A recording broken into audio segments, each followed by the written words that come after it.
the multiple bursary schemes, the multiple scholarship schemes that are happening, and we have felt that these need to be consolidated. We, as a Committee of Education, we have actually over 30 statements that the CS and the ministry have not responded to. Among these issues, one of the things we think that the Parliament of Kenya must help to do is to consolidate and to ensure that the pilferage of public funds through parallel and overlapping bursary schemes needs to stop. We actually need to relook at this and to aggregate and see how much in terms of funds do we have from the exchequer, from loans taken with the World Bank, from philanthropists, MasterCard and the others, the banks that we have, and how can this be reorganized in order for us to account for every cent. I believe, Honorable Speaker, if we do this, we probably will be able to reorganize the education system in order for that education system to be more valuable to as many learners as possible. And we would be able to actually train as many in the tertiary institutions, including the TTCs, to ensure that our learners have the best skilling tools in terms of the personal resource. Honorable Speaker, if you follow up on with the NGCDF and the other funds that are going to the education sector, everybody is fixated with bursaries. And I have asked before, I asked a question to the Minister for Education, whether he actually knew what development has been delivered by NGCDF. He said he does not know, and yet he's the Minister for Education. He said he does not follow up on NGCDF, so he cannot tell you this is the extent of the development in the education sector by CDF. That is a big problem. We actually need to be able to have the software in terms of the instruction being given to our learners more than classrooms. And classrooms are important, but if you have classrooms, you have books, and every year it is classrooms and books. Every year it is classroom and books. And a list of those who have received bursaries, the same list receiving bursaries from the governors, the same list receiving bursaries from MasterCard, the same list receiving bursaries from the others, there is a problem. We actually need, as a matter of urgency, bearing in mind, as I have said, that education is the first equalizing tool. We need to go back and do our accounts. We need to go and balance and find out. I believe we may very well have enough funds, and we need to reorganize and to see how we move on. Honorable Speaker, even as we are speaking for TTCs, I would want us to tell the House that as a committee, we have actually found that 60% of those who finish O-level are hardly getting any skilling. The larger burden of training those who finish Form 4 to have some sort of skill is actually on counties, because the universities and the tertiary institutions are only taking about 30% or 35%. I believe if you add on the TTCs, you might move that to about 50%. But the TTCs are actually only those who are able to afford to pay. Then you have this entire lot of young people who are not getting any skill, who are supposed to go to VTCs that are under governors, and we have found out that over the past 13 years, governors have not been spending any monies on VTCs. They have actually not been spending good money on the... Is it a point of information or point of order? Senator Catherine Muma, would you wish to be informed? You may go ahead, Senator Manduk.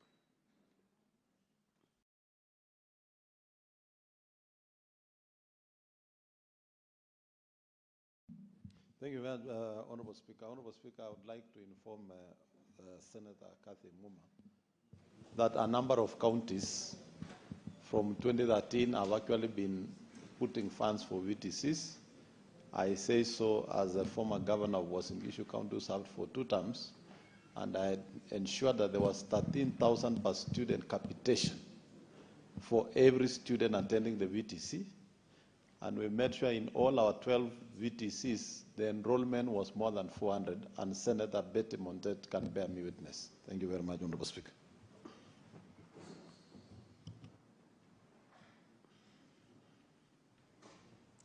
Thank you, Honorable Speaker, and I'd like to take the point made by Honorable Senator Mandago and to actually rephrase what I said, to say that majority of governors have actually not been investing in VTCs and in ECD. In fact, very few have even invested in what you call childcare, that is within that function that has been assigned to them.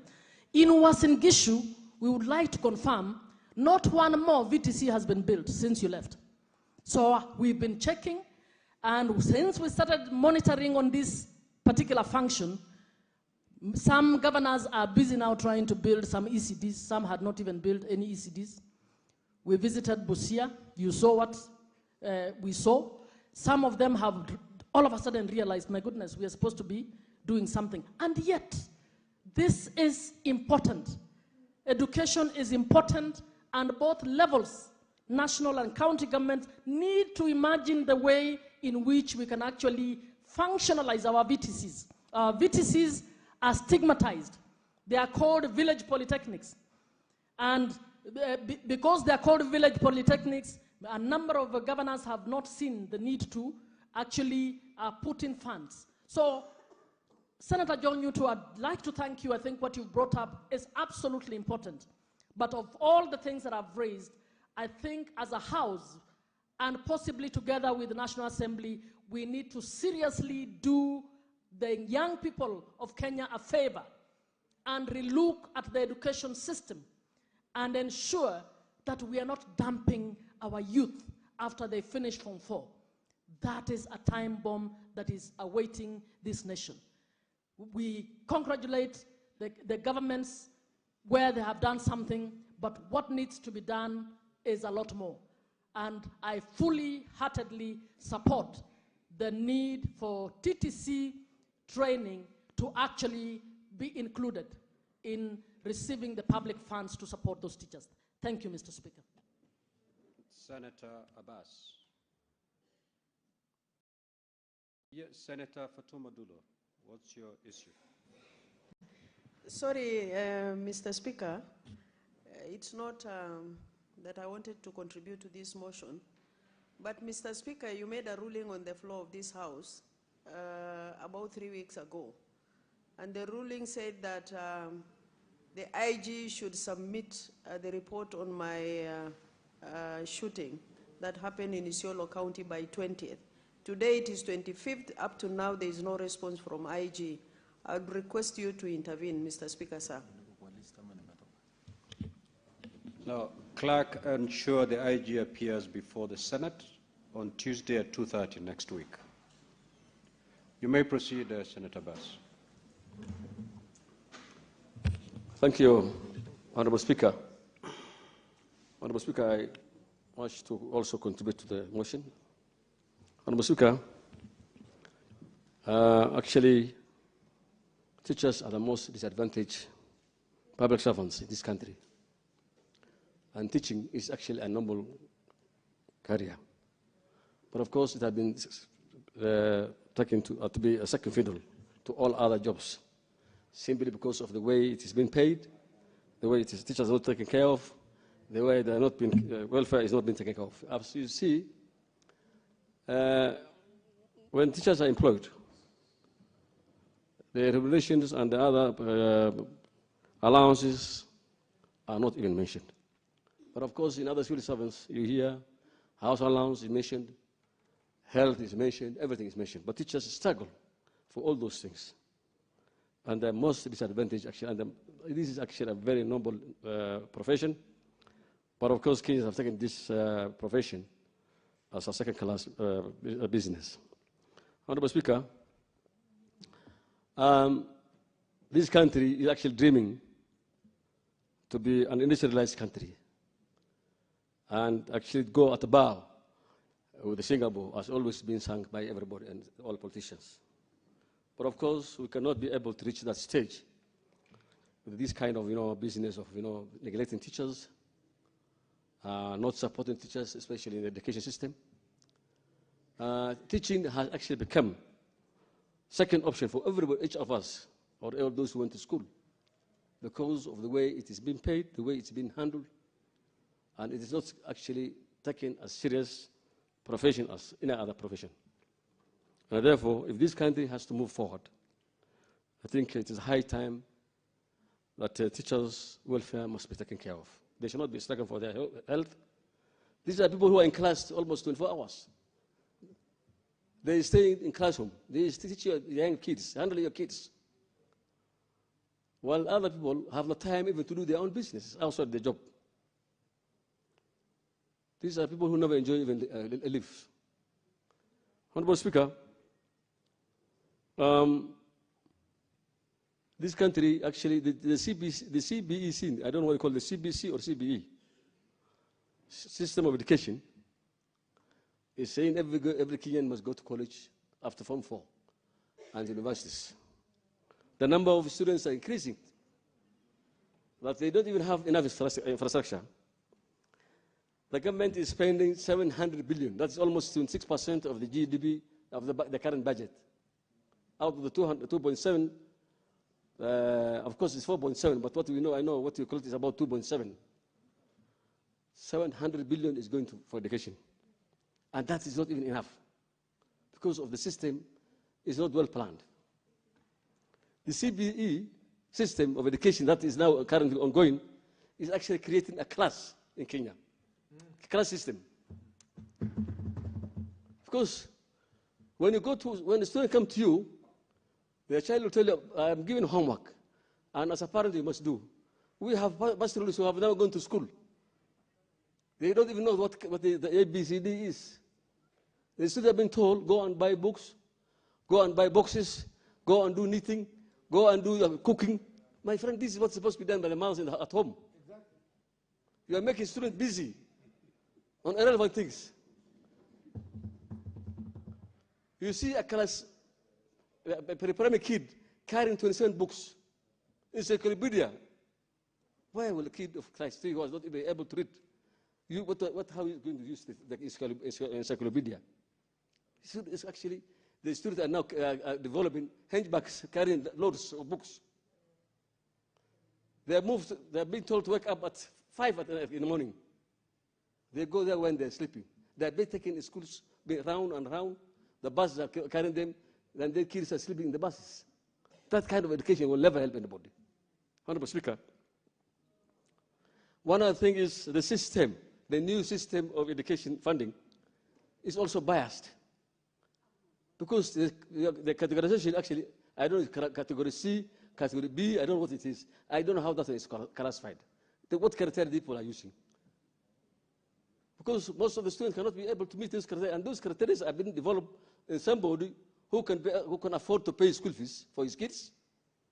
He doesn't know the sons or the daughters of the poor people, how they look like, where they are.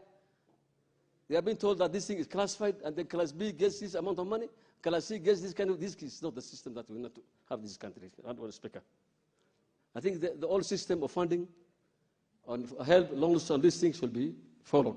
The new system should be done away with. It's very biased, it's confusing, because I am also a parent who pays school fees, even though I pay for other funds. And every time I'm being told there's balance, this has not been done, and this has not been paid. One other thing, Honorable Speaker, I've seen is, even in times of admissions, the COOPs, when they admit a student, and if a student wants to move from one course to another course, if you change your course, then you don't get the money. You are bad. Because the student must be given also time to, if somebody wants to do medicine, and is qualified, or she's qualified, and she wants to move to medicine, then they should be allowed. But what happens is, if you move from If you're a biochemistry student and then you want to go to medicine, surgery and medicine, then you're told then the government will not sponsor you. This is a very bad system. Honorable Speaker, for us to industrialize, the TVET students must be supported. TVETs are doing a lot of good jobs. They are doing a lot of developing a lot of technology. And it's only through the technical schools and technical colleges that we can be able to get industrialized. Honorable Speaker, the diploma teachers are not even given in bursaries. The students who are doing KMTC diplomas are not given bursaries. And if you look at it, this country, there's so many money, there's a lot of money, plenty of money. There's government sponsorship, there's bursaries from CDF, there's bursary from Jomo Kenyatta Foundation, there's bursary from the president. And this thing only goes to persons who is who and whom you know. It doesn't go to the poor people. Even the teacher who is filling those forms, especially like JKF, you just feel for those he knows better, and his own student and his kinsmen. So the whole system is rotten, and I think you need to have an overhaul and bring the system of education sponsorships and bursaries together, including even those for the bursaries from the MPs. I have been a member of parliament in the National Assembly, and I know what is going on there. It's so biased and skewed politically. Because you only look for those who supported you. So it's the high time that all these things should be brought together. All this money should be brought to one basket, so that there will be a fair distribution of resources for health and education. Honorable Speaker,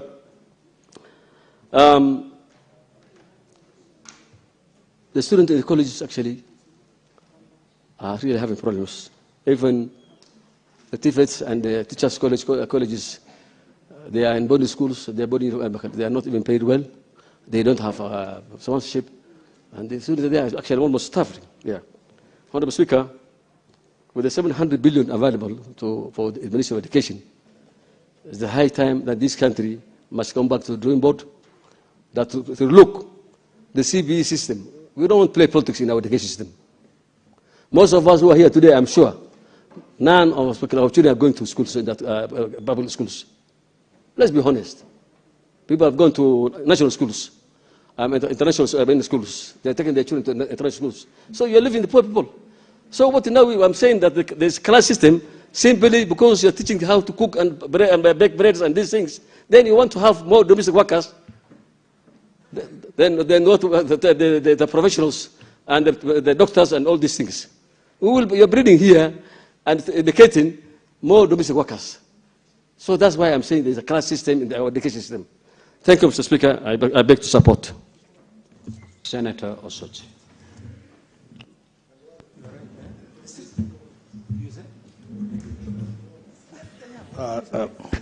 Mr. Speaker, I want to say that as much as I support this motion, I have looked at the motion, and the motion says that we urge the government to include the teachers training colleges in the funding model. I think, Mr. Speaker, I have said this in this House before, severally, that when we spend time to debate motions, let's focus on motions where we are giving an order, not basically telling government institutions or ministries to urge them. Because when you say urge, it means it's an open check. They can implement it, they can keep it in their shelf, and nothing happens. What we are supposed to say, we are supposed to say that resolve. We are resolving as a House. Mr. Speaker, we are going to spend like 1-2 hours discussing this motion. And after that, nothing happens. It's so sad. So I want to start on that note to say, this is a very good motion. How I wish we were making a resolution. Because by the mere reading of this motion, this is not a resolution, Mr. Speaker. because we are urging the government. We are not making a resolution. So I think those who are drafting these motions from our secretariat, they need to take that into account so that when we sit here and debate and give ideas, let those ideas be implemented by the government. Now, coming to the motion, Mr. Speaker, the spirit you get from this motion is that there is a serious problem with the funding education generally in this country, because we are saying that we would like teachers training colleges to be included in the funding model, and from the discussions I've heard from the members, they have even talked about including the vocational training centers in this model as well, and many other institutions, Mr. Speaker. Mr. Speaker, that tells you that overall something has to be done on funding education in this country. And I think as much as we focus too much on brick and mortar, wanting to make roads, wanting to build SGRs, Mr. Speaker, as a country, I think the most important thing we need to do is to invest in our people so that we have cheap labor that we can use in this country and also export it, Mr. Speaker. Mr. Speaker, if you look at our budget, you realize maybe last financial year is when we hit 28% of our budget on education. But in the other years, we were between 16 to 20% of our budget was in education. That means we need to spend more in education so that we churn out many Kenyans who are skilled, many Kenyans who can do some of the things that we import. Right now, we're importing even roads from China. We are importing everything, basically everything. Things that can be done in this country if we had the right skills, if we had the right qualified people. They will find no reason why we need to invite Chinese to build bridges when we can do it ourselves, Mr. Speaker. So I think it's a priority if we are serious about going to Singapore, which I hear every day. We are not going to go to Singapore by building roads, many of which are driven by the corruption interest. We are going to go to Singapore by investing in our people, Mr. Speaker, Madam Speaker. Why am I saying that? If, for example, we increased our budgetary allocation in education, and we made education free in this country, Mr. Speaker, we will produce enough graduates who are skilled in all manner of fields, and we will not need to import people to come and do some of the jobs that we do in this country, Mr. Speaker. We have a lot of young people in this country, if well trained. There is no Mr. Speaker on sorry, the chair. sorry, madam. That's the last warning to senators. This disease started in the morning. To Madam Speakers as Mr. Madam Speaker, I'm sorry. I'm sorry, but this disease started in the morning from my senior brother, Aluale. So you can know where it's coming from. What's the point of order, Senator Hezena?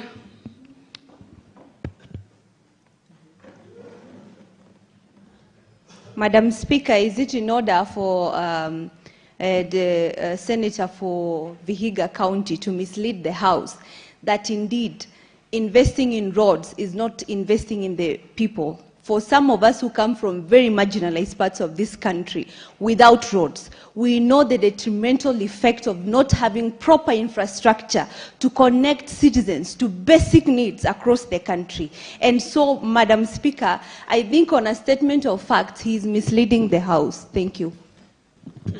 Honorable Senator Osotsi, for purposes of clarity, and good communication. Can you rephrase your argument to ensure it captures the feelings and the understanding of the need for infrastructure as an investment into people, as proposed by Senator Hezena? Madam Speaker, if you understand English, then you will understand the meaning of the word Everybody priority. here understands English. The Speaker understands English. Senator Hezena understands English. Just a point of confirmation. I said priority should be on education. Priority should be on education. Meaning that roads are important, let me guide you. They are not a priority. Senator Osotsi, against education. Senator Osotsi, let me guide you. The reason why you are having a challenge with Senator Hezena is the approach you are taking in your communication.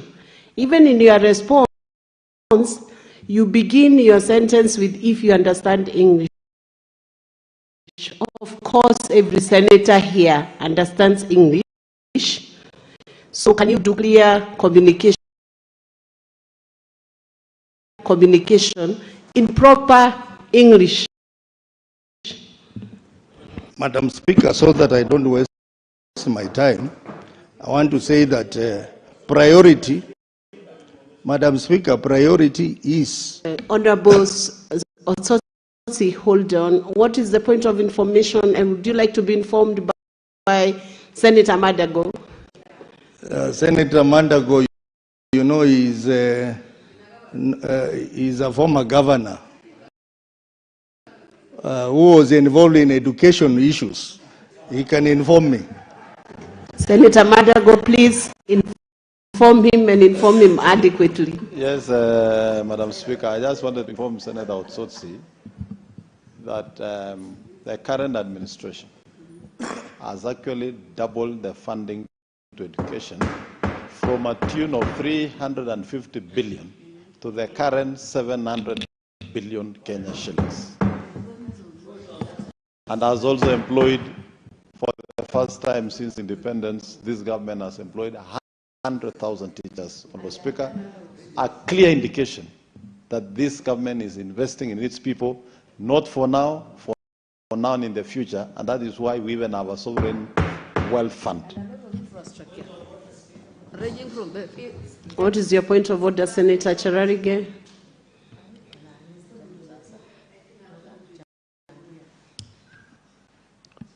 Madam Speaker, I rise under Article 7 of the Constitution.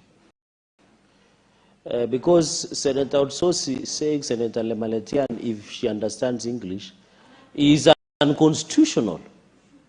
Is made in bad faith because under Article 7 of the Constitution, the national language of the Republic is Kiswahili. The official languages which is used here on the floor of the House of the Republic are Kiswahili and English. And then it says, in fact, it goes ahead, apart from English and Kiswahili, which are official, we also use Kenya Sign Language or Braille or any other communication formats and technologies accessible to persons with disabilities. So the only languages that are allowed under Article 7 to be used officially is English, Kiswahili, and Sign Language. So he's totally out of order. He must apologize. He can say those statements in Linda Mwananchi or Linda Tumbo rally somewhere in Narok. Senator Osotsi, would you like to be informed by Senator Hezena? Madam Speaker, you know, these point of orders are meant to waste my time. Your time is posed. You asked me to clarify, and I've clarified and said priority should be on educating Kenyans. That's my clarification. So allow me to proceed with my contribution, Madam Speaker. This is to make Senator Joyce, can you hold on? Clerk, can you pause his time and return his minutes so he does not use them? So, Senator Osotsi, you can proceed. Madam Speaker. Do you want to be informed by Senator Hezena from her wealth of experience? Madam Speaker, I've had so many information from members. Let me proceed. Proceed. Let me proceed. So, Madam Speaker, what I was trying to say before I was interrupted that education is so important to the country that it should be given priority in budget making. I appreciate that the budget has increased to 28%, but we can put more money in education so that we make education basically free.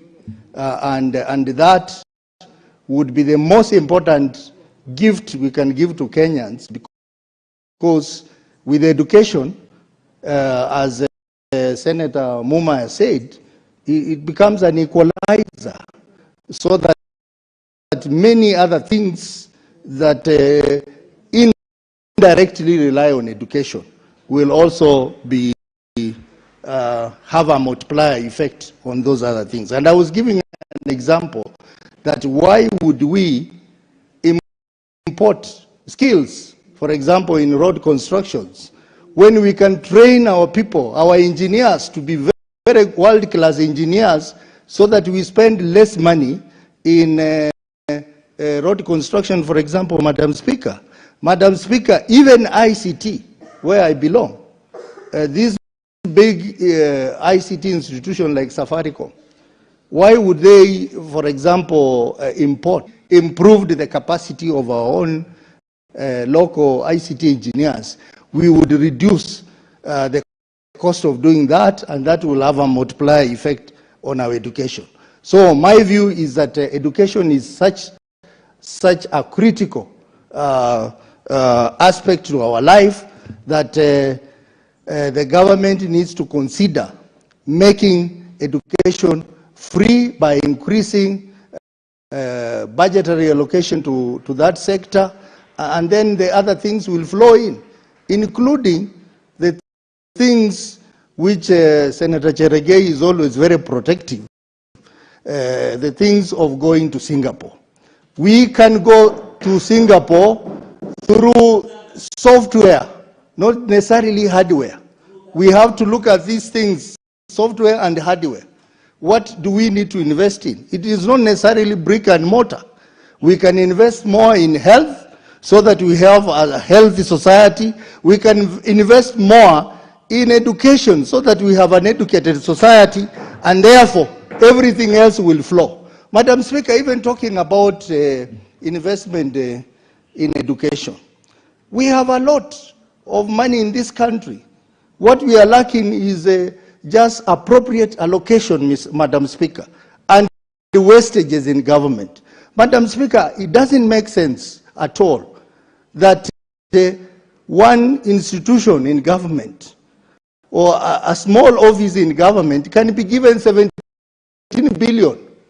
What do they need that money for? When we are talking about underfunding of education, when we are talking about collapse of our universities in this country, our universities are collapsing because of funding. And yet, we are putting money in places where ordinarily we should be saving money, Mr. Speaker.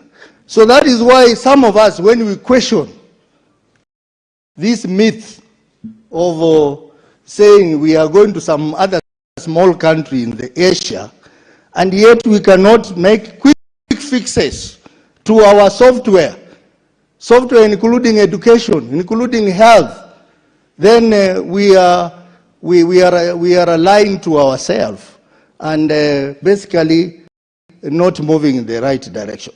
So the point I want to say, Mr. Speaker, Madam Speaker, that this motion is timely, but how I wished we looked at the entire education sector and try to make sure that education is prioritized, is properly funded, and not just primary or secondary education, but also tertiary education. Madam Speaker, for example, the technical training colleges. It was a good concept.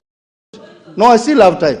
It was a good concept, Madam Speaker, but our vocational training centers in the counties are dying. They have actually died. Like in my own county, most of them are died. There is nothing much happening there. We would want the government to revert back to the old approach of co-funding of vocational training centers, so that a lot of young people in the villages who cannot go to colleges or universities can have a chance to go and learn skills like masonry, carpentry, metalwork, and all that. And that can help them in their villages to sustain themselves. What's your point of order, Senator Hezena?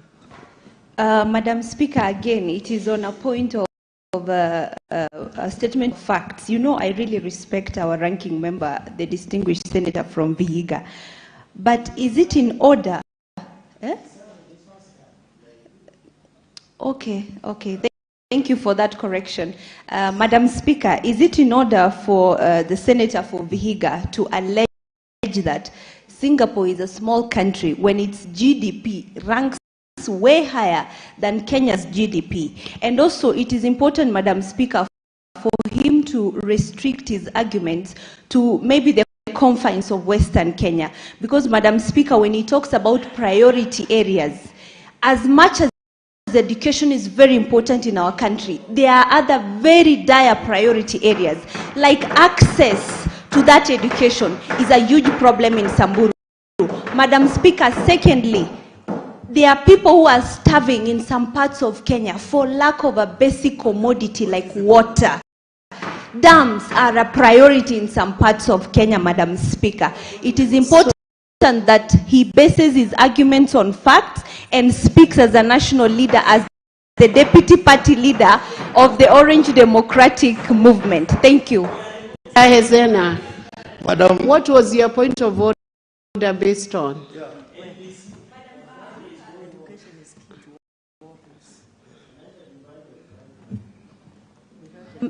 Madam Speaker, it was based on a statement of facts by referring to Singapore, which we aspire to go as Kenya, as a small country. Senator it's not a small Hezena, country. when you rise on a point of order, you should always state what standing order you are rising on. We know that is a standing order 105, and Senator Otsotsi, you can proceed and respond to that and continue winding up your submissions. Madam Speaker, you know it's important that some of these members learn from us, but that was not a point of order. Let me proceed. Madam Speaker, I was saying that it is important that we relook at our budgetary processes so that areas of wastages, areas of unnecessary budget allocation should be re-examined so that more funds are put in critical sectors like education and health. In that way, this country will make progress. And fixation on issues of brick and mortar should not be the approach. The approach should also look at the software aspects of our lives, and that includes education and health. Mr. Speaker, I support, but as I earlier said, how I wish this motion was making a resolution that the House resolves and not the House urges, because we do not want to waste our time here discussing very good things which no one implements, Madam Speaker. I support. Thank you. Otsi, and once again, I am not Mr. Speaker. Please remind yourself and remind yourself again. I might not excuse it again. Senator Kisang William. Thank you, Madam Speaker. I'll not repeat the mistake that has been done by my colleague, because you're my neighbor here. Madam Speaker, as I rise to support this particular motion, maybe for the motion not to become a talk show, because what we are doing now basically is a talk show.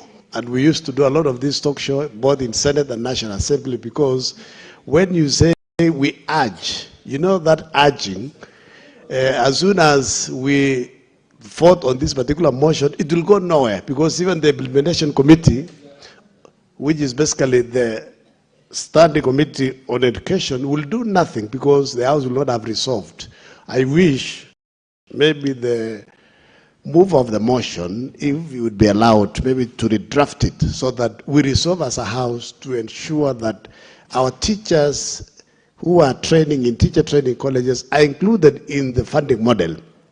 And even the funding model, Honorable Speaker, to be renamed. We changed the name from universities funding model to higher education funding model, because this particular model is benefiting those in the university, should benefit those in teacher training colleges, should benefit those in KMTC, and also our DVETs and national polytechnics, Honorable Speaker, because those, especially those who are going to teacher primary colleges, Madam Speaker, most of them are from very poor background.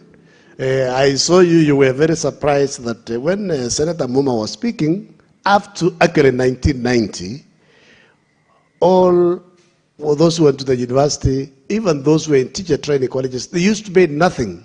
P1 teachers, diploma teachers, and the universities. Students were not paying anything. They were being fed, they were being accommodated, they were being given a stipend, which we used to call boom, Madam Speaker, which was 5,040. And if you divide 5,040 by 4, it was more than 1,000 a month. And primary teachers then used to earn like about 800. So basically, somebody who was in the university was earning more than a teacher that time. And we can't go back to those days, because now numbers in the universities, numbers in colleges have increased. We have more students, we have more universities. Maybe what we need to do to also alleviate the financial crisis in our universities, Madam Speaker, is we need to go back. We need to reintroduce Model 2, Madam Speaker, because I remember in the early 2000, after around 2012, 2014 or so, Madam Speaker, the parallel program in our public universities used to support the universities. The universities were not dependent on the exchequer. They were not dependent on treasury, because they were getting money by the parallel program, Madam Speaker. Because there are some parents who are endowed, they are willing to pay extra. Because if your child is called to a particular course, but they can still qualify to do a different and more competitive course, then the parents can be allowed to pay for them using Module 2, Madam Speaker, which will assist, which will ensure the universities have own source revenue that will support the universities, Madam Speaker. Madam Speaker, University Higher Education Loans Board also needs to, I don't know what they need to do, because they need to sit down, devise ways of ensuring those who have gone, who have benefited from Higher Education Loans Board loans, Madam Speaker, repay. Some of them, those who have benefited, they just repay them. They pay off, maybe when they are we are seeking for positions, political positions, or when they apply for positions that requires clearance from Higher Education Loans Board. They need to devise and find ways of ensuring those who benefited from the loan, both who are within the country, doing business, or employed, or even out of the country, so that they continue repaying the loans. Because this particular loan, Madam Speaker, was supposed to be a revolving fund, which was expected after a while. The exchequer, the National Treasury, was not supposed to fund them anymore. It was supposed to fund the Higher Education Loans Board by resources that they will have gotten from those who benefited in the past. And they have not achieved this. So it means there are some systemic issues within Higher Education Loans Board that they need to relook at, get a good system to follow up those who benefited from the loan, Madam Speaker, so that they don't have to go to treasury for additional resources. They should be having enough. They also need to partner with the counties, because in our committees, both CPIC and CPAC, Madam Speaker, most of the counties are giving out loans to university students, to college students, and they are unable to make recoveries because they don't know what to do. They can partner with Higher Education Loans Board, and then they higher education loans board gets a percentage of agency, which will boost the income, Madam Speaker, that they can give to the students. Madam Speaker, you know, sometimes, I don't know why we left the primary teacher students in the TTCs from this particular funding model, because most of them are from very poor backgrounds, especially because in the recent past, our National Assembly MPs, most of them have opened up teacher training colleges across the constituencies. So it means the reach to go to the colleges is it's within the areas. And most of these rural constituencies, Madam Speaker, most of the children are from poor background. They cannot afford to pay this particular school fees. That's why we are saying it is important that they are included in the university funding model, which we are saying we change it to higher education funding model to benefit them, Madam Speaker. So that at least, you know, our teachers, they don't get turned away from colleges. When exams are nearing, they are told to go back and look for school fees, and they don't have, and the bursaries, both from the county and the constituencies, might not be enough. In fact, there was a motion here, Madam Speaker, that we should have pursued it and even converted it into a bill, Madam Speaker, where we said all the bursaries, the presidential bursary, bursary from CDF, bursary from the counties, can we put all of them, including the Higher Education Loans Board resources, we put them in one place, and then we make education free in Kenya from all the way from primary to colleges, so that this issue of classifications should not have arisen, Madam Speaker. So, Madam Speaker, people have complained about the mean testing.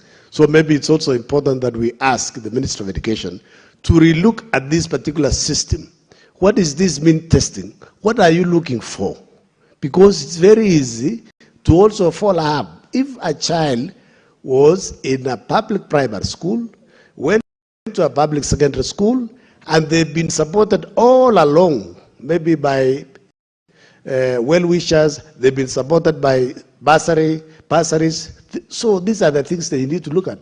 Because sometimes, Madam Speaker, you know, when a student is putting maybe these parameters in the system, some of them, you can say you have a cow, you know your parents have 2 cows, and maybe one of the cows, you cannot get more than 2 liters. Is that really something that you can say it's a cow?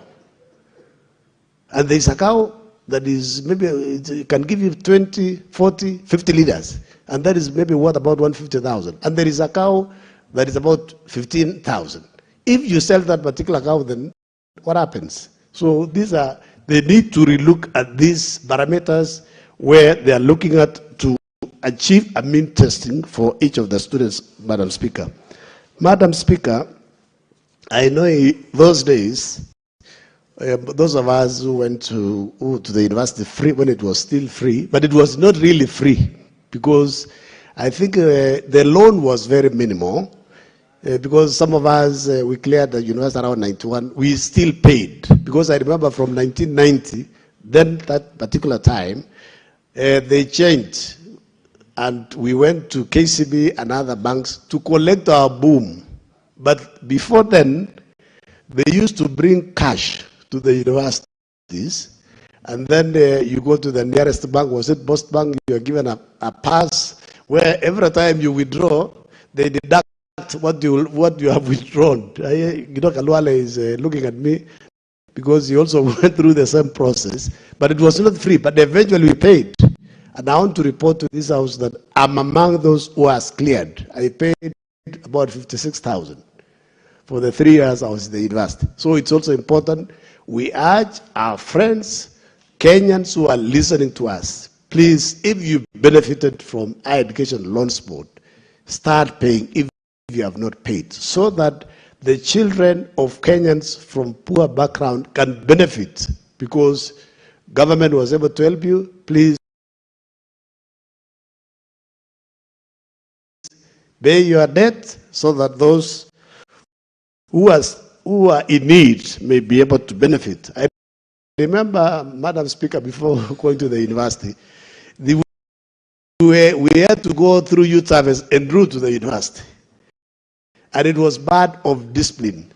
ensuring that, those you go to the colleges, they instill discipline in you, so that by the time you are finishing also, you are all-round Kenyan, Madam Speaker. So basically, let's relook at this, because currently the budget for Ministry of Education stands at 28%.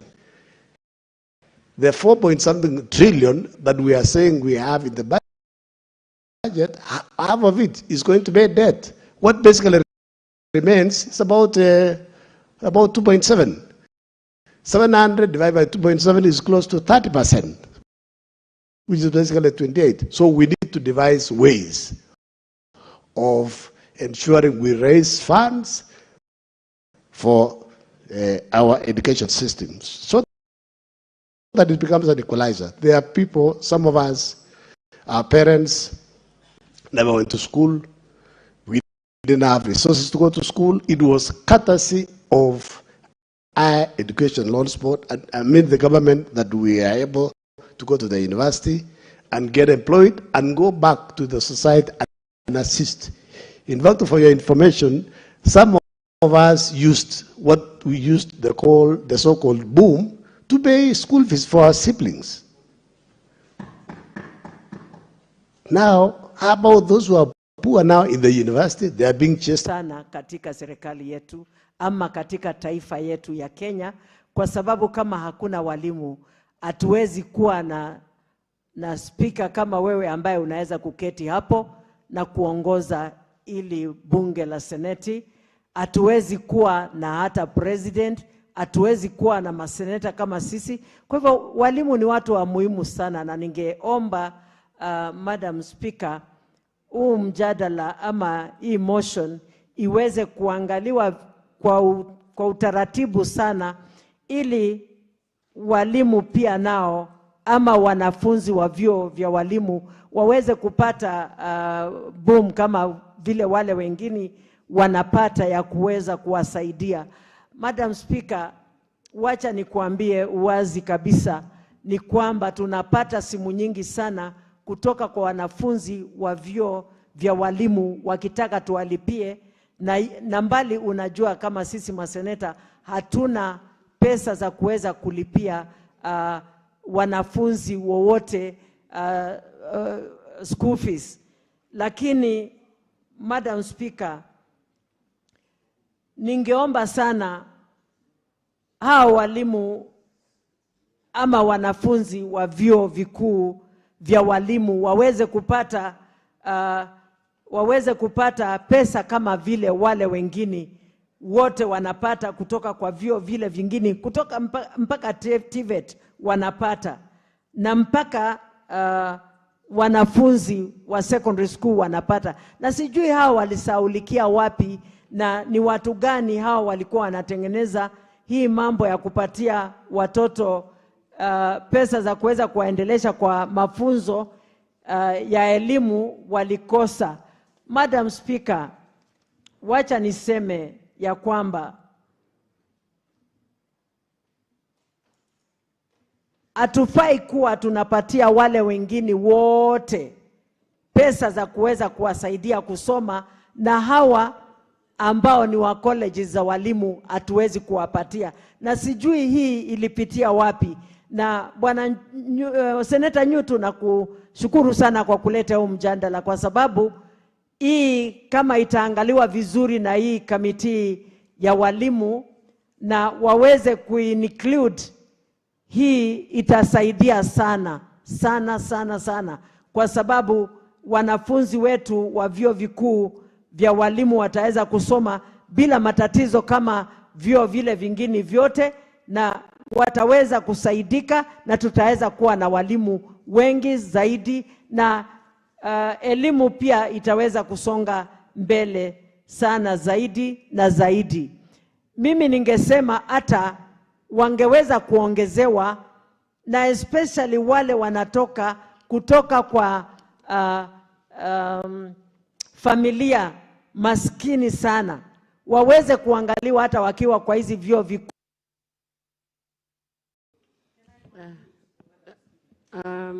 Senator Agnes, no, Senator Agnes, just take your seat now. It's time for the mover to reply, and the mover is persuaded to donate some of the minutes to the two remaining senators. Resume your seat, Senator Agnes. Proceed, Senator John Nyota. Thank you, Madam Speaker. And just like you have indicated, we have two senators online, that is Senator Consolata and Senator Boni Halwale. And Madam Speaker, because I do not have a lot to say as I reply, Madam Speaker, allow me to donate 5 minutes to Senator Consolata and 5 minutes to Senator Boni Halwale, respectively, and then I'll take another 5 minutes. Thank you, Madam Speaker. Thank you, Senator Nyota, for that consideration. Senator Boni Halwale. Stick to your minutes. Thank you, Madam Speaker. Madam Speaker, in a condensed fashion, the country remembers that in 2003, the biggest change that took place after election was the announcement by President Mwai Kibaki that there shall be free primary education. And 1 million Kenyan children came from nowhere and joined school. That was leadership. Madam Speaker, fast forward 2022, the biggest announcement that came was that we will have the new funding model and solidifying the competency-based system of education. Unfortunately, Madam Speaker, the new funding model and the competency-based curricula have both failed completely. And Madam Speaker, it's a shame that the failure of CBC has resulted in the loss of free education that we are having in this country, Madam Speaker. Madam Speaker, we have to accept and be the adults in the room and accept that our oversight role demands of us to call out when things are not being done right. Madam Speaker, the top 8 African economies, from South Africa, Madam Speaker, to Egypt, to Algeria, to Nigeria, to Morocco in position 5, and Kenya in position 6, and Angola and Ghana in 7 and 8, in all those top African economies, education is free. It's only in Kenya, which is one of those countries, that we do not have free education. What are we planning for our youth? Madam Speaker, I know that the biggest argument has been the growing population of children. Please, those people who are propagating that misinformation must stop, because South Africa, free education, they have a bigger population than us. Egypt, free education, their population is in hundreds of millions. Nigeria, free education, their population is over 200 million. We are visiting a crime against a generation, Madam Speaker. Madam Speaker, the long and short of this challenge is that we have enough money, even the 28% that is allocated for education is enough. But it is subjected to financial mismanagement and corruption, Madam Speaker. Madam Speaker, financial mismanagement, colleagues have spoken to it, this nonsense of bursaries, presidential, governors' bursaries, and CDF bursaries are just avenues for corruption. The country remembers that only last month, the Auditor General released a report which said 2.1 billion Kenya shillings has been corruptly handled by members of the National Assembly of Kenya. And nothing is moving.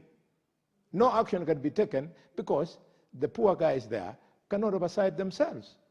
And out of that, the Auditor General was able to single out actual CDF committees, and the heads of those committees are known. There is a report, there is in that report I have read, Madam Speaker, that the MP of Embakasi, I think Embakasi is west or central, the MP spent 62 million shillings training saloonists, because those saloonists are voters. It's a shame. I support. Thank you, Senator Boni. Senator Wakwabubi Consolata.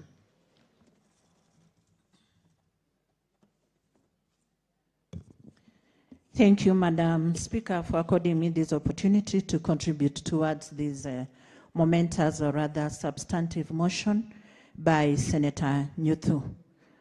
I'm a product of teaching, and I want to reiterate this point that teachers actually need a dignified lifestyle, and by looking at this motion, I think it is one of the avenues that will improve on their welfare, even as they join the teaching colleges.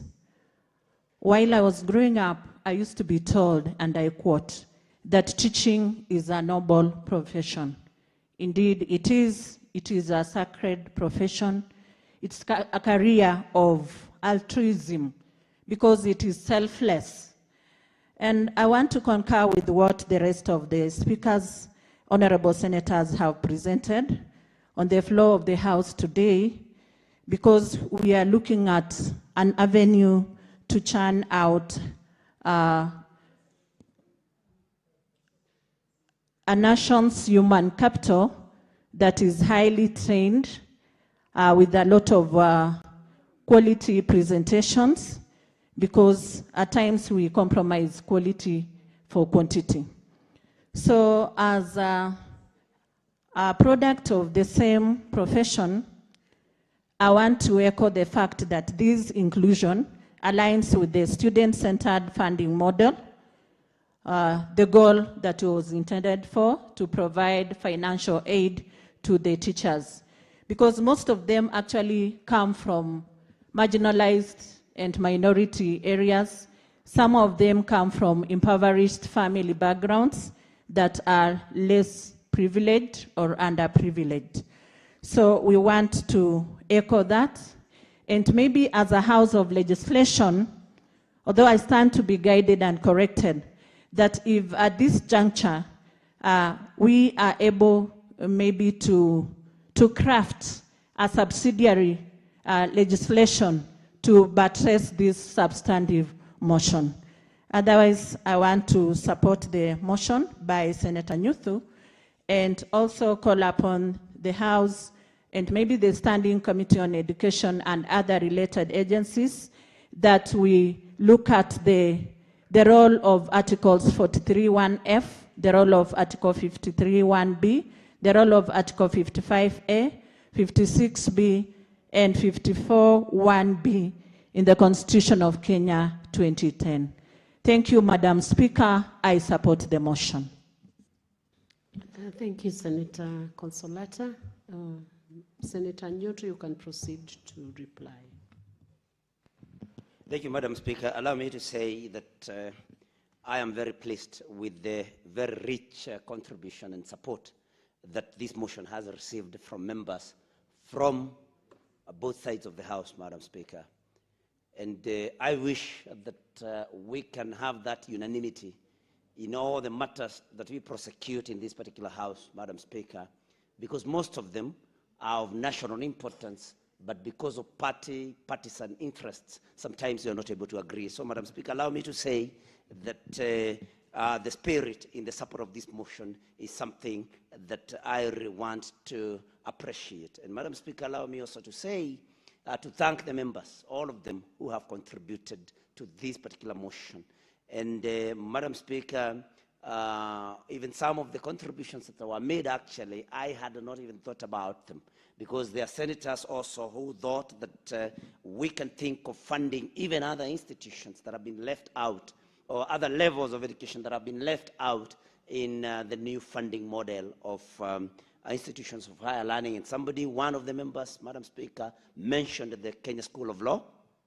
Another member, Madam Speaker, brought in the issue of VTCs, although we know that VTCs are, of course, under county governments. But I think, Madam Speaker, it was an eye-opener as the House charged with the responsibility of protecting counties and oversighting the same.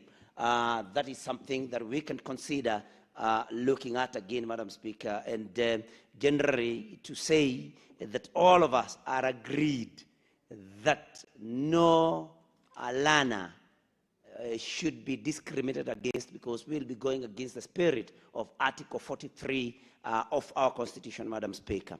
And so we have also had an occasion to be corrected by some of the members that contributed, and although they threw the challenge, and I think specifically Senator Osotsi and Senator Kisang, that we should going forward say the Senate resolves and not the Senate urges, so that we can be able to have this implemented by the implementation committee, Madam Speaker. And so these contributions are very rich, and I think they were very informative to also yours truly. And Madam Speaker, I think this is a motion that was very timely. And because I can see that the chair of Education Committee, Senator Betty Montet, is still in the House, and I thank her for staying through the contributions to this motion, Madam Speaker, I pray that she can do in the committee what needs to be done to see to it that we do not just urge the Minister of Education to implement this, but see to it that it is actually done. Madam Speaker, I have the benefit, I've been served with a list of members who contributed. And if you allow me, and if time allows, allow me to mention them. These are Senators Wahome Mamatinga, Senator Edwin Sifuna, Senator Danson Mugatana, Senator Johnston Mwaruma, Senator Karen Nyamu, Senator Catherine Muma, Senator Abbas Sheikh, Senator Godfrey Osotsi, Senator William Kisang, Senator Agnes Kavindu, Senator Boni Halwale, and Senator Consolata Wakwabub.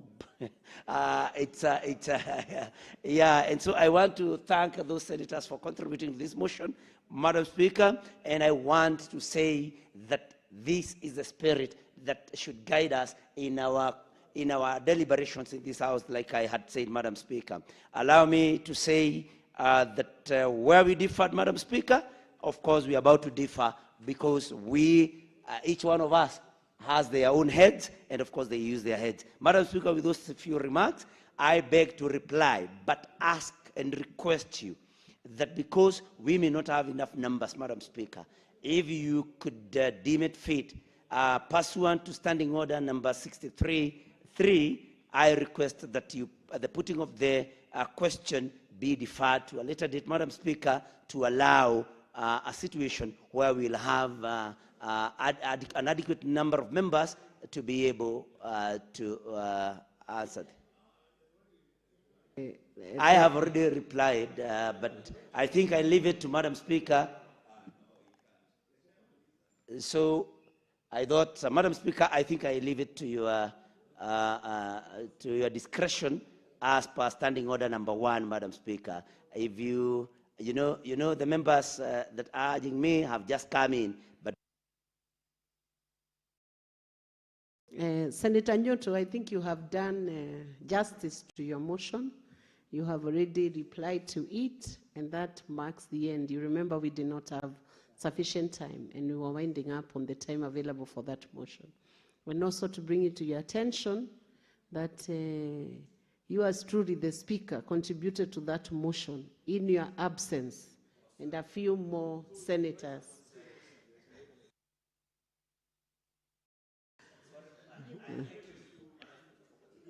So that marks the end. The putting of the question is deferred. Next order.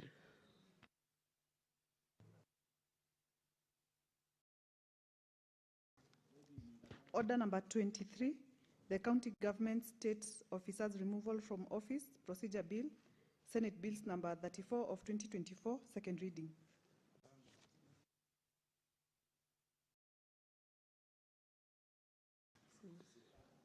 That motion is deferred.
Order number 24, the County Government's Amendment Bill, Senate Bills number 39 of 2024, second reading.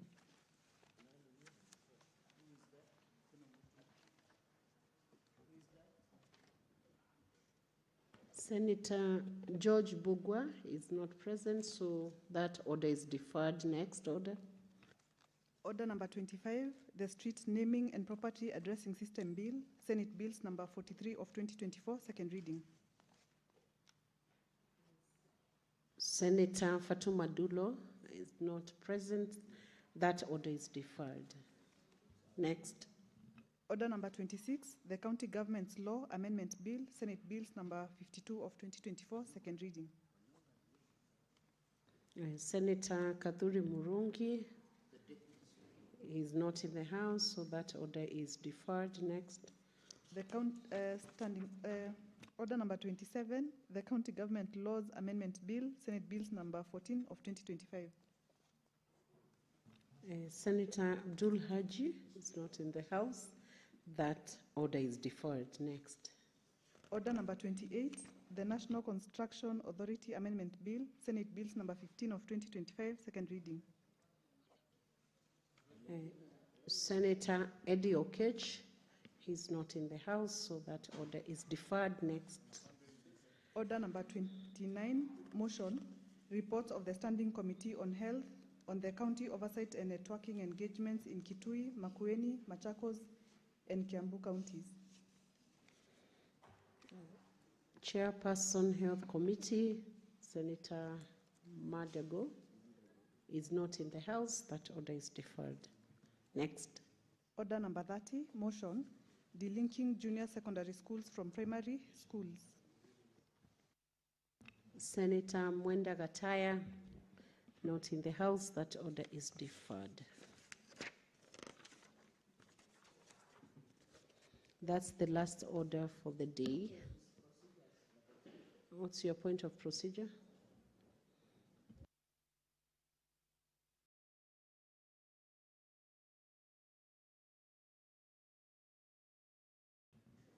Proceed, Senator.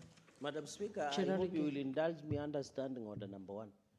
And the matter that I have waited to raise under Article 171, sorry, Madam Speaker, for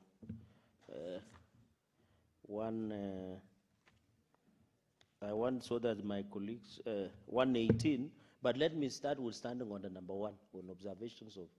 Madam Speaker, since I don't know whether you still sit in SBC, would it be in order for administrative purposes that your office would be kind enough to be putting note reminders to the people who have order on the order paper, colleague senators, so that they are aware? I have noted some colleagues have called me that they are now being aware that their matters are on order paper, and I know as SBC you have immense powers. I know, but it is just administratively to allow efficiency. Number 2, I raise under Article 118, and this is a constitutional matter, and I wish the distinguished Senator Okongo Mgeni and Senator Wambua would be patient. Under Article 118, the Parliament shall conduct its business in an open, and its sittings and those of its committee shall be open to public and facilitate public participation and involvement in the legislative and other business of Parliament and its committees. Number 2, I wish Senator Okongo Mugeni who's been recently, Article 118.2, Parliament may not exclude the public or any media from any sitting unless in exceptional circumstances the relevant speaker has determined that there are justifiable reasons for the exclusion. Madam Speaker, since morning, and I'm happy you are in the morning session, you have noticed our screens, our gadgets has been malfunctioning for the betterment of morning sitting and afternoon sitting. Madam Speaker, this issue affected the live streaming in YouTube, Madam Speaker. And you know, if Kenyans cannot access, Madam Speaker, Proceed. if Kenyans cannot access the live streaming, and I'm happy Senator Wambua is here, who is a long-term media guru and media practitioner, the fact that there was malfunction of our screens, and also if you notice the speakers and also the gadgets, Madam Speaker, under Article 118, it is impeding public access to the serious deliberations of the House. That is why, Madam Speaker, this access, unless there was a gag order or justifiable reason as Article 118.2 to prevent. So, Madam Speaker, I know this matter is administrative. Somebody can argue it's administrative, but it's not. It's a constitutional provision under Article 118. We must ensure that there is a public access to all the deliberations unless we are in camera. So, Madam Speaker, I know you can order administratively or give us the interpretation when we'll malfunction as a House and the YouTube is not live streaming or our social media outlets are not live streaming or Kenyans cannot access the discussions and deliberation on the floor of the House. Does it undermine Article 118? I know you can deal it constitutionally and also administratively, and I'm happy Senator Okongo Mugeni is also a commissioner in Parliamentary Service Commission. So I thought, Madam Speaker, somebody can wish it away, that it doesn't matter. But it goes back to Article 118, which is a constitutional access or public access to the deliberations and sittings of Parliament, Mr. Speaker. Not only the Senate. And you know, Madam Speaker, under Article 10, on principles of national values and principles of good governance, one of the tenets, Madam Speaker, is openness, public participation, law and order, Madam Speaker. So I will need that to be... Madam Speaker, I will need, there should be an open, the democracy, Madam Speaker. Just can I canvass Article 10? These are constitutional matters. Okay. What's your point of order, Senator Omugeni?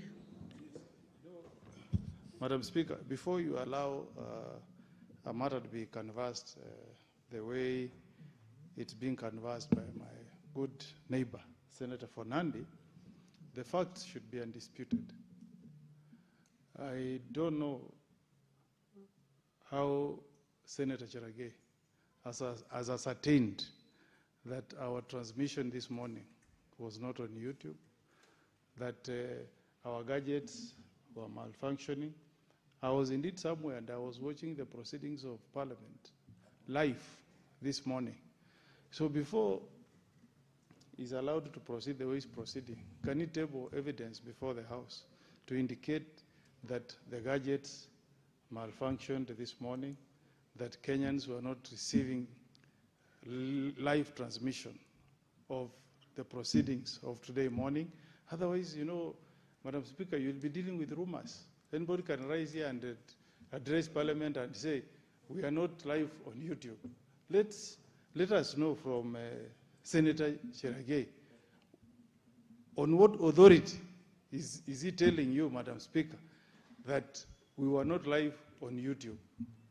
On what authority? What evidence does he have that he can table before the House this afternoon that can convince you beyond reasonable doubt before you address that issue that we were not live on YouTube today?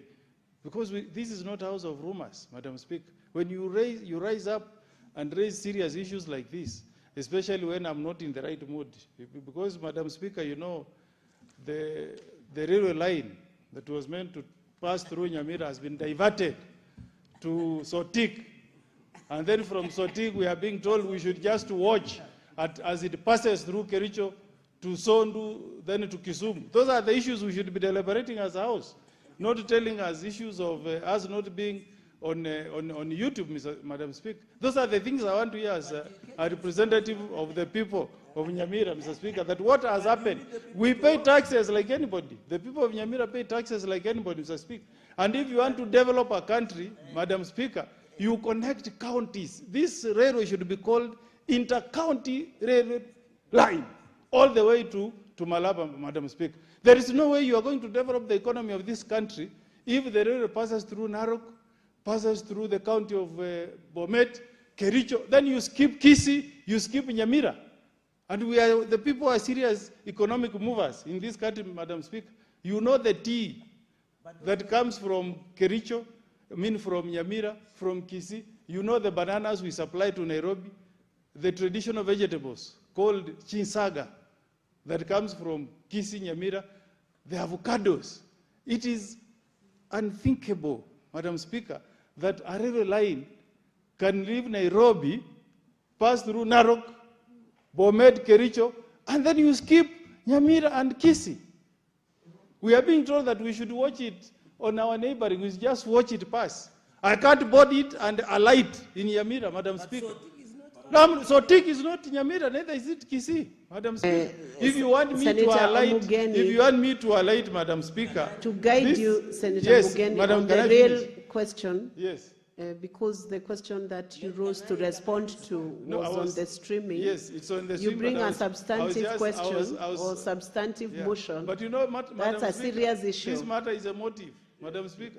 This but matter is it a cannot motive. be canvassed. This matter is a motive within the cannot be canvassed casually. Even my mother, who is 86, she's wondering. This matter is being discussed in our local media houses every day. So when I have an opportunity, I have to speak about it. Even Senator for Kitui, I understand it's always emotive. know that that's an injustice. I understand it's emotive, and Muranga could so also to go question. back to the point I was making, Madam Speaker, is before you allow Senator Fernand to prosecute the idea, the issue that he has raised, you need evidence that the assertions he's making are indeed factual before you allow him to go on record that we are not live on YouTube. If not, you ask him to first tender the evidence before he misleads the House that we are not on YouTube today. Yes. Before I respond to what you have submitted on, I'll give Senator Enoch a chance. Then I will respond to. You know, Madam Speaker, today I had the opportunity to move a motion on a report on artificial intelligence. And I was very sure that the whole world was following what we were doing, because we were doing a good job. There were disruptions, Madam Speaker, on the screens inside the chamber, and members raised issues. And Madam Speaker, because I was moving into the floor for the next order, I approached the clerks on the table and asked whether really, Madam Speaker, Senator Tabitha is disturbing the flow of my thoughts by engaging in a way that is unbecoming. Senator Enoch Wambua, I recommend that you focus on your submissions and ignore Senator Tabitha. Senator Tabitha, avoid distracting. You have just seen the Proceed, gestures Senator she has made, Enoch. You just seen the gestures that she has made. That makes it even worse. Focus, Senator Enoch. But if you insist that I persevere, I will persevere, Madam Speaker, and bring to the attention of Senator Cherage that when I personally approached the clerks on the table on the matter of the live streaming, Senator Cherage, you need to hear this. Okay, sorry. That the clerks confirmed to me that the interruptions were just internal. That the live streaming was taking place And unless then Senator Cherargei has additional evidence, then, or maybe he was not in the chamber, I don't know. The people of Nandi elected Senator Cherargei to follow proceedings from the floor, not on YouTube, Madam Speaker. So if Senator was, the people of Nandi have a right to have their senator follow proceedings and participate on the floor of the House, Madam Speaker, not to follow proceedings online on YouTube. So if that is what he was doing, then he can confirm to us that he was not in the chamber. Thank you, Madam Speaker. Madam Speaker. To have a point of order on top of a point of order. Just resume your seat so that I can give direction on this matter. You have raised two issues. Senator Cherargei, what is the problem now? Madam Speaker, you know very well one of the active and industrious senators of this session is yours truly. I even asked, he asked about Wate, I was asking about Kapsabet Stadium, and the CS was here. So if the clerks, and I will demand the following, Madam Speaker, before you rule, because one is what Senator Okongo Mugeni has said. I will demand that an IT audit be done, because what happens in this house, when there is a disruption of live stream, they applaud. Number two, I have had my senior, under Article 180, it is a constitutional matter, saying that it is an issue. It is an issue because when he speaks about the railway going to Kisii and Nyamira, those people in Nyamira cannot come to the Senate, all of them. They must follow somehow. And by the way, Madam Speaker, for his information, Kenya has the highest access to internet in Africa, followed by Nigeria and then South Africa, Madam Speaker. While I agree the issue of railway, which I want to, I saw Honorable MATIANG'I discussing, I want to ask Senator Okongo Mugeni if he's gracious enough. I'm willing to go with him to State House. We sit with the President. We ensure that the SGR, Madam Speaker, passes through Nyamira and Kisii. Because, Madam Speaker, can you protect me from the senior counsel? Can you protect me? Senator Cherargei, can you finish your submission on the earlier points? Correct. That is why I'm saying, if Senator Senior Counsel Okongo Mugeni is saying Article 118 should not be a priority, I want the people of Nyamira and Kisii to see when Senator Okongo Mugeni is saying that the railway should pass, it should be in public, Madam Speaker, and that is what I'm arguing. Finally, Madam Speaker, I will be demanding through your office that the IT audit be done of the system, and even the OAG can do it, Madam Speaker, you know very well. Because what happened, if there was internal disruption of live proceedings, Madam Speaker, it will affect, and I know Parliamentary Broadcasting Unit will upload the answered later. So my argument is, under Article 229, the Office of the Auditor General can do the IT audit of the Senate answered, so that my assertions is very correct, because at least Senator Wambua has said there was internal disruption of the proceedings, which is a serious matter, contravening Article 118.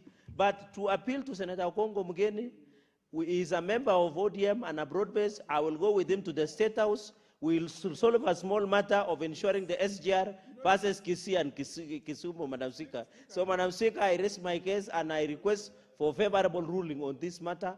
I know it's an administrative issue, but it is very critical for the country, because these proceedings should be open and accessible to public through any platforms, either physically or online or through TVs, Madam Speaker.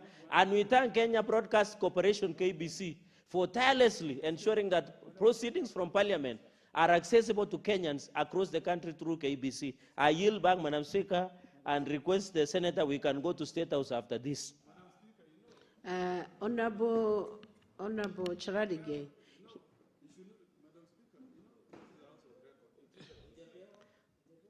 Give Senator Onyonka 1 second, 30 seconds. Today, sorry, Senator Omugeni. I apologize for that. I've been christened Senator Onyonka. Madam Speaker, you know, we were at university with you.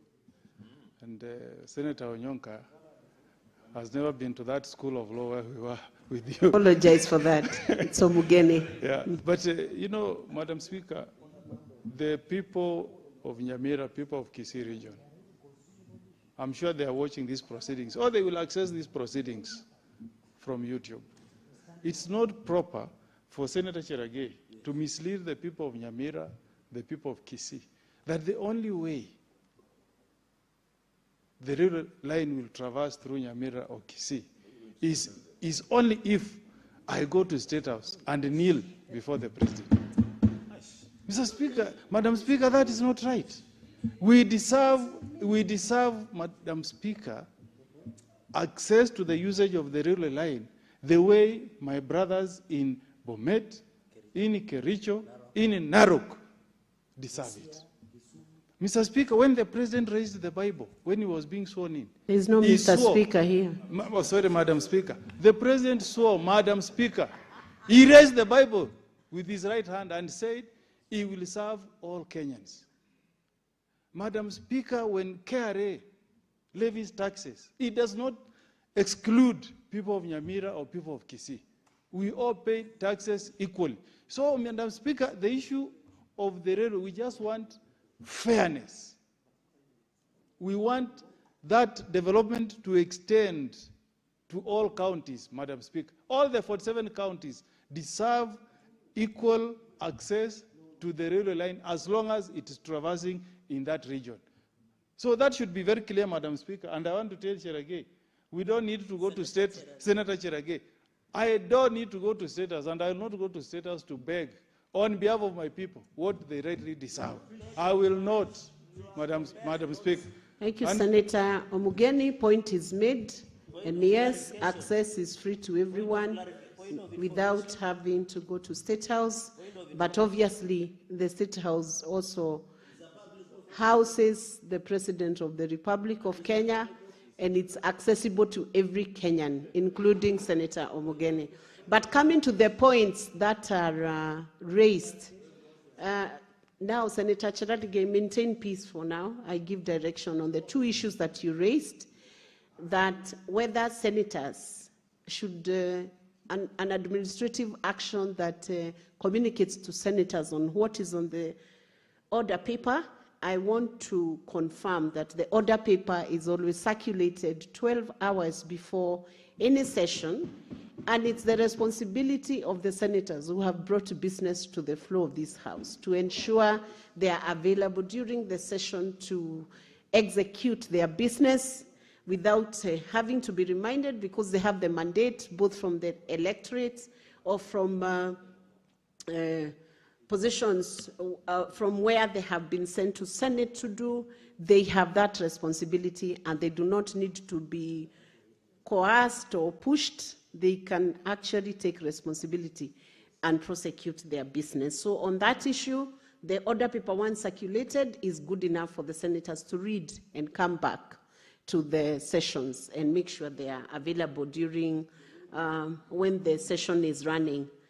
On the other question of whether we had transmission throughout and whether live transmission was happening, I want to confirm from the Secretariat that I am alerted. If you go to your phone even right now, there is a live stream running, and KBC is also running these proceedings throughout, meaning nobody has been disentitled from being able to access the Senate live proceedings. And so Article 118 of the Constitution of Kenya 2010 has not been breached. There may have been interruptions, like Senator Enoch Wambua has said, when screens went blank for very few seconds on different occasions, but that did not affect the YouTube streaming. It did not affect the YouTube streaming and did not affect live streaming. So the article was not breached. But finally, I want to request the PBU, Parliamentary Broadcasting Unit, there should not be any excuse for not transmissioning throughout seamlessly and without interruption, both in Senate and outside, for the public to access what is happening in Senate. That then gives direction, so there is no need for audit unless you present evidence to the effect that live streaming did not happen and that Kenyans were not able to watch the proceedings in Senate. If upon presentation of that evidence from Senator Cherargei, that's the only time, then an audit can be ordered, but not before. Senator Enoch, what do you want to clarify? Because I have rested the issue. Madam Speaker, the issue is properly rested.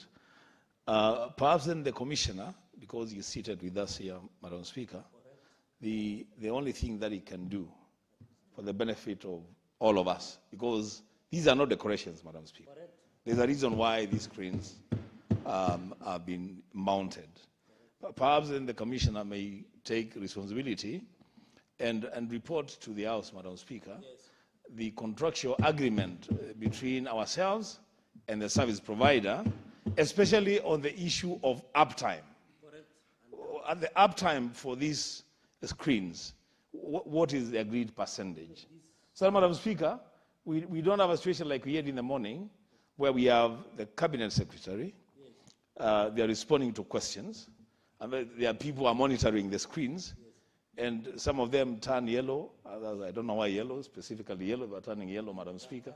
Others were turning some other funny colors. So let us know what the uptime is, because there must be something in the agreement that these screens must be, operational for the consumption of the audiences up to a certain percentage of the time, Madam Speaker. I thank you. Senator Enoch, this is a new system. The tidier way to allow, the tidier way to manage it could be just to first ask the technical team to ensure we don't have those disruptions in the next sessions. And if they persist, then maybe we can dive into deeper issues of the contract that is there. So technical team, please up your game so we don't have any downtime during the proceedings. I think we have exhausted that issue. We allow it to rest. Only Senator Eddie Okech. You had an intervention? Madam Speaker, mine could be an expert opinion, if it is important, Madam Speaker. And again, it is very tough and very difficult to rise on a matter that perhaps you pronounce yourself on, Madam Speaker. Don't take that issue backwards. I won't take it backward, forward. But just because you have given directives that that perhaps the Commission and the technical team should be able to look at this issue and perhaps look at why this problem is persistent. Madam Speaker, if you look at the problem that we are seeing in this House, it's not just about persistency in terms of just transmission.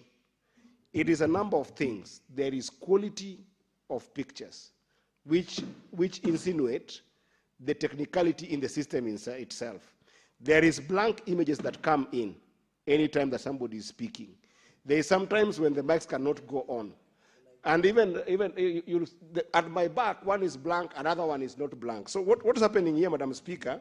Maybe we are dealing with a number of problems that perhaps I need to highlight so that we can know, because maybe, and I don't want to be presumptuous, maybe there is insufficient internet bandwidth for this streaming, so that you don't assume that because we are seeing blank images here, then that the outside one is okay. Because if there is a bandwidth problem in Parliament, then certainly there is a problem outside there. Or maybe also, Madam Speaker, there could be a network congestion because I've seen that there's an introduction here of things like biometric, now that we are seeing here. There is more technical things that have been put here. Can the technical team, perhaps through your honor, Madam Speaker, explain if perhaps we have got a network congestion in this Parliament, so that we don't necessarily look at only the multiple devices defectiveness that we're seeing in Parliament, Madam Speaker? Or maybe, Madam Speaker, when the Gen Zs attacked Parliament, the Wi-Fi signals became a problem. But Madam Speaker, we can't assume it. We need to be told what is the technical problem that is making things difficult to deal with this? And that's why, Madam Speaker, sometimes you don't do an audit because there's a problem. You do an audit because you want to have efficiency and effectiveness and just be able to pick where the problem is. And this is what I think the honorable senators are requesting for. And that audit can even be an internal audit. It doesn't need to be an external audit. Some of us can even also be able to volunteer some of our services, both in IT and on the technical side, on the audit and financial backgrounds, to help with that audit. But I think there's a lot of technical issues that we are seeing here, ranging from all those varieties that I've talked about, that we can be able to help with, so that we can be able to have a sufficiently run parliament with the new systems and gadgets and devices that have come in parliament. I thank you, Madam Speaker. Thank you, Senator Eddie. We know you're an expert in the subject matter, and I hope the technical team can take advantage of that information you have shared. And I'm sure all these offices are open. All these offices are open, so you can be able to access and assist. Thank you very much. That issue is now closed. We have already spoken enough, so we are done on that issue. Thank you very much.